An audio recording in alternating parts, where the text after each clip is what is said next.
Assalamualaikum warahmatullahi wabarakatuh. Perkenalkan, nama Ibu adalah Ibu Siti Aisyah Nur Anissa. Kamu bisa memanggil Ibu dengan nama Ibu Ais. Ibu akan mengajar IPS di kelasmu. Pada pertemuan pertama, kita akan membahas materi mengenai manusia, tempat, dan lingkungan. Baik, kita mulai saja. Yang pertama, Ibu akan menyampaikan tujuan dari pembelajaran kali ini, yaitu diharapkan siswa mampu menjelaskan konsep ruang, menjelaskan konsep interaksi antar ruang, menyebutkan contoh interaksi keruangan antar wilayah di Indonesia, menunjukkan unsur-unsur dan komponen peta, dan menyebutkan letak Indonesia secara astronomis maupun geografis. Yang pertama, kita akan membahas mengenai konsep ruang. Ruang dapat diartikan tempat di permukaan bumi baik secara keseluruhan maupun hanya sebagian yang digunakan makhluk hidup untuk tinggal. Ruang termasuk di dalamnya yaitu yang berada di darat, udara, dan air. Contohnya rumah, pasar, sungai, danau, laut, dan juga lapisan atmosfer terbawah yang mempengaruhi permukaan bumi. Jadi, tanpa adanya ruang, maka manusia dan semua makhluk hidup tidak memiliki tempat untuk hidup. Mungkin sekarang kamu ada yang sedang berada di rumah. Nah, di rumah itu adalah sebagai ruang untuk kamu hidup. Sekolah, kemudian pasar, dan lain-lain. Jadi, di mana manusia dan semua makhluk hidup bisa tinggal, maka itulah yang disebut dengan ruang. Selanjutnya yaitu mengenai interaksi antar ruang. Adapun syarat terjadinya interaksi antar ruang yaitu ada 3. Yang pertama adalah saling melengkapi. Saling melengkapi ini yaitu Ibu dapat memberikan permisalan bahwa ada suatu daerah, kita misalkan adalah wilayah A dan wilayah B, di mana wilayah A memiliki kondisi geografis yang menghasilkan sumber daya alam sayuran yang sangat melimpah. Kemudian wilayah B memiliki sumber daya alam ikan yang sangat melimpah. Suatu wilayah A akan membutuhkan ikan untuk bisa memakan protein. Begitupun wilayah B memerlukan sayuran untuk dimakan. Nah, wilayah A karena memerlukan ikan, dia akan melakukan pembelian ke wilayah B. Kemudian sebaliknya, wilayah B memerlukan sayuran untuk makanannya, maka dia akan melakukan pembelian ke wilayah A. Maka kedua daerah ini, antara wilayah A dan wilayah B, mereka melakukan interaksi antar ruang yang saling melengkapi, di mana kedua daerah ini saling melengkapi satu sama lain. Yang kedua adalah kesempatan antara. Ibu dapat memberikan contoh misalnya antara wilayah A, B, dan C, seperti digambar di sini.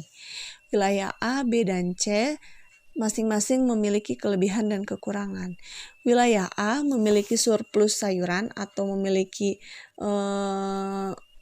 berlimpahnya sumber daya alam yang menghasilkan sayuran. Kemudian wilayah B memiliki kelebihan yaitu menghasilkan ikan. Kemudian ada wilayah C yang memiliki kemiripan dengan wilayah B, bahwa wilayah C ini memiliki kelebihan menghasilkan ikan yang melimpah serta minus sayuran.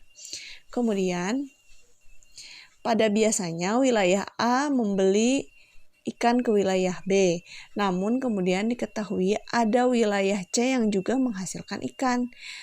Karena setelah diperhatikan, wilayah C ini memiliki jarak yang lebih dekat dan sehingga memiliki biaya angkut atau biaya transportasi atau biaya distribusi yang lebih murah dibandingkan ke wilayah B. Sehingga wilayah A memutuskan untuk membeli ikan ke wilayah B. Begitupun dengan wilayah C membeli sayuran ke wilayah A. Sehingga dalam kesempatan antara ini, faktor jarak dan juga biaya diperhatikan.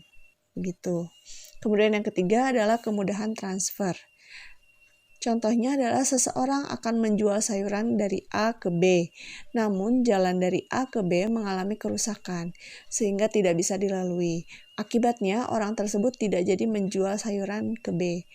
Jadi, faktor kemudahan transfer atau misalnya kemudahan bagaimana kita bisa mendapatkan sesuatu ke wilayah tersebut mempengaruhi jadi atau tidaknya proses jual beli tersebut. Kemudian yang selanjutnya adalah letak dan luas Indonesia. Untuk memahami letak dan luas Indonesia, siswa diharapkan untuk mengetahui mengenai komponen atau unsur-unsur dari peta. Ada beberapa unsur-unsur dari peta. Mungkin kamu pernah melihat peta pada saat kamu masih berada di SD. Coba dilihat di halaman 8. Di halaman 8 tersebut ada sebuah peta.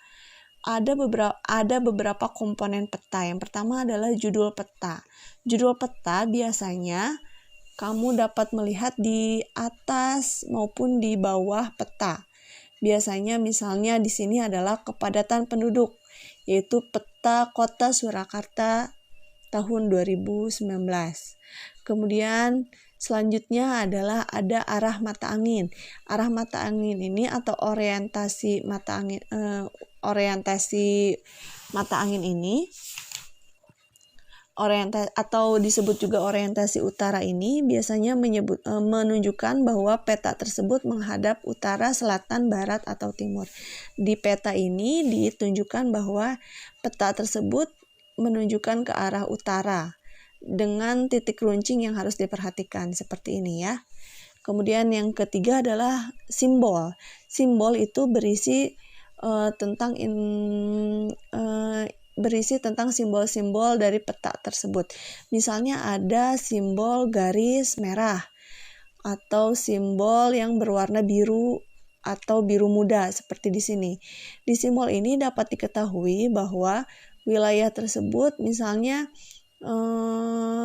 didapatkan adanya jalan arteri yang berisikan yang dapat ditunjukkan dengan simbol berwarna garis berwarna merah. Itu adalah jalan utama di wilayah tersebut. Kemudian ada yang selanjutnya adalah legenda. Legenda ini menunjukkan berisi tentang simbol-simbol peta. Misalnya kalau simbol peta misalnya ada simbol berwarna hijau, biru, serta berwarna coklat, atau misalnya kamu sering menemukan peta itu ada yang berwarna biru tua dan biru muda untuk wilayah laut, maka dapat diketahui bahwa simbol yang berwarna biru tua adalah laut yang memiliki kedalaman yang sangat tinggi, sedangkan biru muda berarti laut itu memiliki kedalaman yang lebih rendah dibandingkan warna yang berwarna biru tua. Kemudian legenda yang tadi ya, legenda ini menunjukkan informasi tentang simbol-simbol. Biasanya ada di kanan ataupun di pojok bawah atau di tengah bawah. Kemudian yang selanjutnya adalah inset. Inset berisikan adalah peta kecil yang menunjukkan kondisi sekitar peta yang digambarkan. Misalnya ini adalah peta Surakarta, maka di inset tersebut digambarkan peta sekitar daerah Surakarta tersebut. Atau misalnya wilayah Bandung, maka di inset akan digambarkan yaitu Provinsi Jawa Barat, di mana Bandung berada di Provinsi Jawa Barat. Kemudian contoh unsur yang lainnya yaitu adalah garis koordinat, atau biasanya kamu bisa menemukan seperti misalnya 6 derajat lintang utara atau 11 derajat lintang utara atau 95 derajat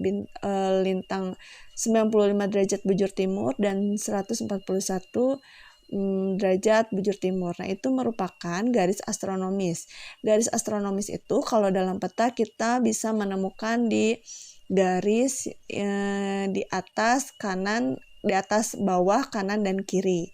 Kemudian yang selanjutnya adalah sumber dan tahun pembuatan peta. Itu biasanya berisikan informasi kapan peta itu dibuat dan sumbernya dari mana atau disusun oleh siapa. Dan yang terakhir itu adalah skala peta. Skala peta itu menunjukkan bagaimana jarak pada peta dengan jarak pada sebenarnya. Biasanya berisi angka atau ada juga yang berisi garis. Di peta ini adalah skala garis, yaitu bisa dilihat yaitu skala 1:70.000. Di bawahnya ada garis, nah itu dinamakan skala garis. Kemudian yang selanjutnya adalah letak astronomis dan letak geografis Indonesia.